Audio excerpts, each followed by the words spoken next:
स्वागत है आपका इंडिया साइंस चैनल के इस खास कार्यक्रम में जिसका नाम है कोरोना को हराना है। ओमिक्रॉन वेरिएंट दुनिया भर के लिए एक खतरा बना हुआ है। भारत में भी इसके मामलों में बढ़ोतरी देखी जा रही है। ओमिक्रॉन के साथ साथ डेल्टा वेरिएंट भी अभी खत्म नहीं हुआ है। अब ऐसी स्थिति में हमें किस तरह से अपने आप को सुरक्षित रखना होगा, इस बारे में बात करने के लिए आज हमारे साथ मौजूद हैं नेफ्रॉन हेल्थ केयर के चेयरमैन, वरिष्ठ बाल रोग विशेषज्ञ और paediatric nephrologist doctor Sanjeev Bagai. Doctor Bagai, आपका बहुत स्वागत इंडिया साइंस चैनल पर। जी जी डॉक्टर बगई, यूरोप और अमेरिका में जिस तरह से कोरोना के मामलों में बढ़ोतरी देखी जा रही है, उसके पीछे एक वजह डेल्मिक्रॉन को भी माना जा रहा है। यानी डेल्टा और ओमिक्रॉन का एक साथ जो संक्रमण होता है उसको डेल्मिक्रॉन कहा जा रहा है। इसके बारे में डॉक्टर साहब आप थोड़ा सा हमें बताएं कि ये किस तरह का संक्रमण है और कितना खतरनाक है।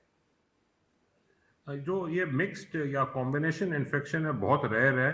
और अब जो लेटेस्ट स्टडीज दिखा रही है ये ओमिक्रॉन का जो जेनेटिक म्यूटेशन है ये इनफैक्ट डेल्टा को लिटरली बहुत कम कर देगा। मतलब रिस्क बहुत कम है इसका और डेल्टा को ये दबा देगा। सो उस तरह से वैसे कोई खास खतरा नहीं है, बट ओमिक्रॉन से हमने बच के रहना है। जी डॉक्टर साहब, ये जो डेल्मिक्रॉन कहा जा रहा है, किन लोगों को ज्यादा खतरा है इससे? किन लोगों को चांसेस हैं कि इस तरह का संक्रमण, दोनों के संक्रमण एक साथ हो जाएं?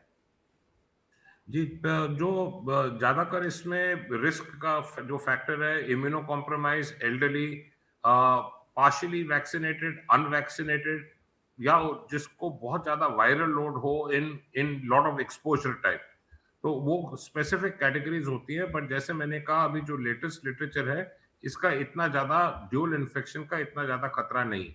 जी डॉक्टर साहब, क्या भारत में इस तरह का संक्रमण अभी कहीं देखा गया है या खतरा हो सकता है भारत के लिए, जिस तरह की पॉपुलेशन भारत में है? अभी फिलहाल तो डेल्टा सेपरेटली देखा जा रहा है और ओमाइक्रोन सेपरेटली देखा जा रहा है। मेरे ख्याल कोई भी केस रिपोर्ट नहीं है जिसमें ड्यूल इन्फेक्शन पाई गई है जीनोमिक सीक्वेंस के द्वारा।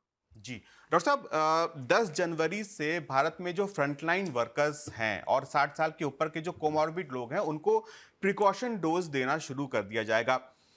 इससे कितना फर्क पड़ेगा और क्या आपको लगता है कि इससे जो मामलों में बढ़ोतरी देखी जा रही है उसमें भी कमी आ सकती है? जी, तो अभी जो केसेस देख रहे हैं, अंदाजा ये लगाया जा रहा है कि एंड ऑफ जनवरी या अर्ली फरवरी में ये पीक करेगा। ऑब्वियसली ये कम्युनिटी में स्प्रेड तो है ही है, पूरी दुनिया में ये ओमाइक्रॉन फैला है, क्योंकि ये एयरबॉर्न इन्फेक्शन है, माइक्रो एरोसोल इन्फेक्शन है।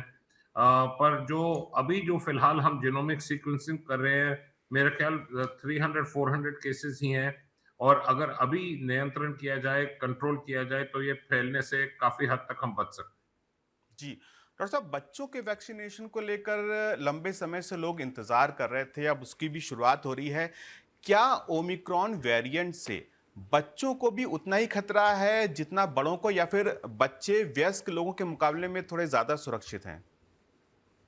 जी, तो बच्चों में जो केसेस देखे जा रहे हैं अब इस साल, जो नवंबर दिसंबर में देखा जा रहा है, ये कम से कम 400% इंक्रीज है। New York, Florida, Texas, Louisiana, Europe, UK में बहुत ज़्यादा ये बच्चों में देखा जा रहा है। ओमाइक्रॉन 6 गुना ज़्यादा बच्चों को इफ़ेक्ट करता है और उसका जेनेटिक बेसिस है, जो जीनोमिक कोड है। तो बच्चों में अभी फिलहाल इंडिया में इतना ज़्यादा हमने देखा नहीं है, बट वर्ल्ड वाइड का जो डेटा है, सीडीसी का डेटा है, ये 22 और 25% के जो टोटल केसेस हैं कोविड के, वो बच्चों में पाए गए हैं। पर ओमिक्रॉन के साथ एडमिशन रेट और सीरियस इन्फेक्शन काफ़ी हद तक बच्चों में बढ़ा है। जी डॉक्टर साहब, दुनिया भर में ओमिक्रॉन संक्रमण के जो मामले देखे जा रहे हैं, क्या उनमें बच्चे भी शामिल हैं? जो ओमिक्रॉन है, जैसे मैंने आपको कहा, न्यूयॉर्क हॉस्पिटल्स में आज सुबह का डेटा है कि 200 398% इंक्रीज है एडमिशन का। साउथ अफ्रीका में 6 गुना ज्यादा है। तो ये केसेस बढ़ रहे हैं, बच्चों को ज्यादा इफेक्ट कर रहे हैं, इसलिए बच्चों का जो वैक्सीन प्रोग्राम है बेहद जरूरी है। और बच्चे को प्रोटेक्ट रखना वो भी बहुत बेहद ज़रूरी है। ज़्यादातर बच्चे एसिम्प्टोमेटिक होते हैं, तो कभी-कभी पता ही नहीं लगता कि बच्चों को इन्फेक्शन हो चुका है और बहुत क काफ़ी महीने बाद उसके साइड इफ़ेक्ट्स पता लगते हैं। जी, दरअसल इसी पर मैं आपसे आना चाह रहा था कि जैसा आपने बताया ज़्यादातर बच्चे एसिम्प्टोमेटिक होते हैं।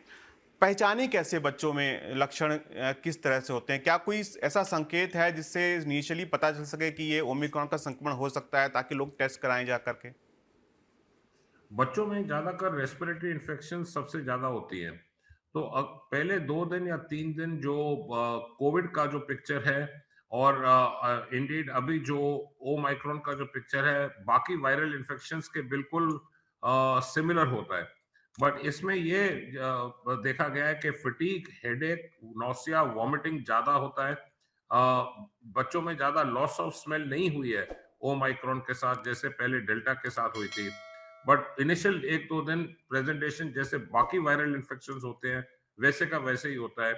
तो ये एडवाइस है कि कोई भी बच्चे को फीवर, हाई ग्रेड 2 दिन से ज़्यादा, खाँसी-जुकाम, गले में दर्द, उल्टी या पेट में दर्द या डायरिया के साथ या रैश हो, बॉडी एक हो, तो इमीडिएटली डॉक्टर से संपर्क करें ताकि आपका एडिक्वेट टेस्ट किया जाए। जी, डॉक्टर साहब क्या बच्चों और बड़ों में एक ही जैसे सिम्पटम्स अगर हम ओमिक्रॉन की बात करें, क्या एक ही जैसे सिम्पटम्स दोनों में देखने को मिलते हैं या बड़ों में कुछ अलग तरह के सिम्पटम्स हैं?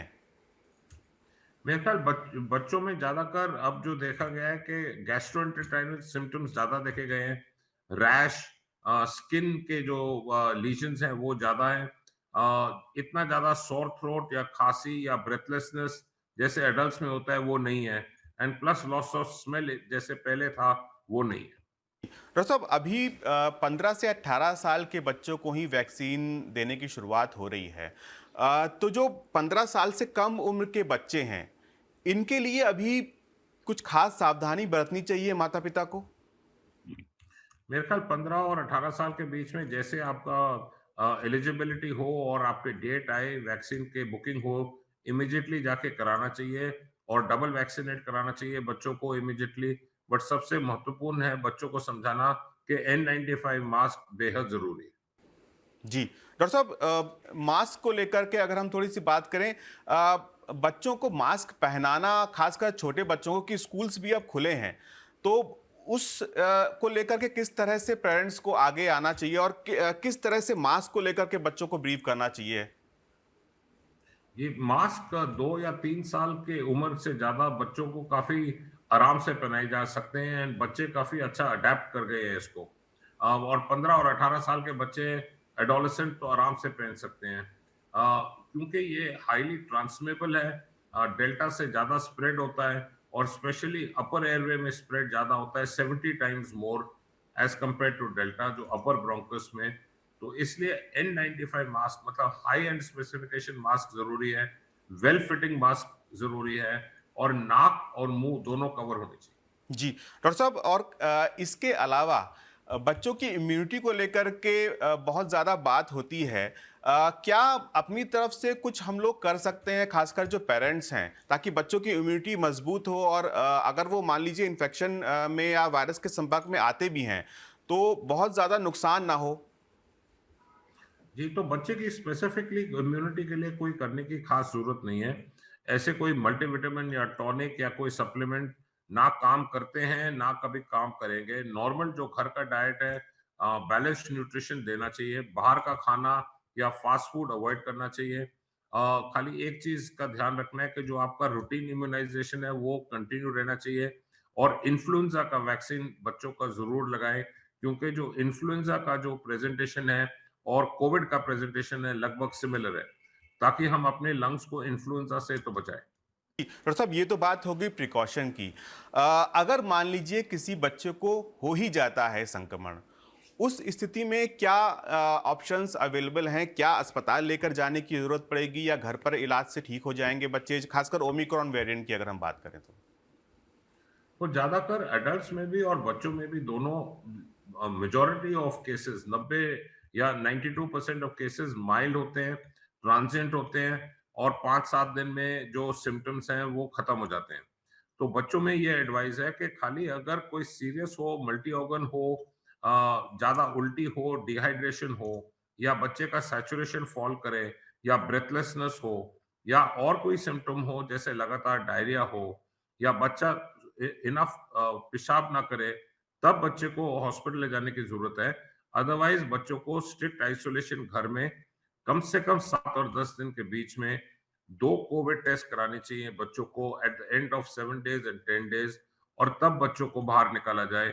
Strict isolation, barrier keeping, close contacts को स्क्रीन करना चाहिए। बाकी और कोई खास डरने की वजह नहीं। एक जो समस्या बच्चों के साथ आती है आइसोलेशन में, क्योंकि अकेले बहुत टाइम तक बच्चे रह नहीं सकते। अब ऐसी स्थिति में माता-पिता किस तरह से इस स्थिति को हैंडल कर सकते हैं?